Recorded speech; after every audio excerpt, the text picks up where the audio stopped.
La riposte est en marche contre l'épidémie de Mpox qui touche 12 pays sur le continent. Le plan d'intervention a été lancé par le Centre africain de contrôle et de prévention des maladies et l'OMS vendredi, 3 semaines après que l'OMS a déclaré la vague de contamination au Mpox en Afrique. Urgence mondiale.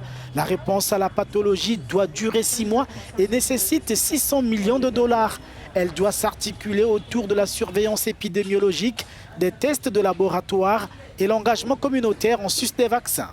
Nous savons que nous vivons dans une sous-région très interconnectée, comme l'a montré la propagation au Burundi, en Ouganda et aux pays voisins d'Afrique de l'Est.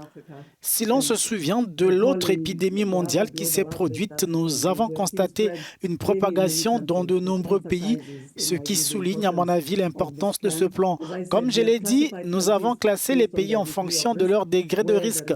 Là où la propagation est intense, comme c'est le cas dans l'Est de la RDC, et dans d'autres endroits où il y a transmission et ensuite dans les pays où nous nous efforçons de renforcer la préparation et l'état de préparation pour faire face à l'apparition de cas comme en Guinée. Depuis le début de l'année, le Centre africain de contrôle et de prévention de maladies a enregistré plus de 5000 cas de Mpox en Afrique pour 643 décès.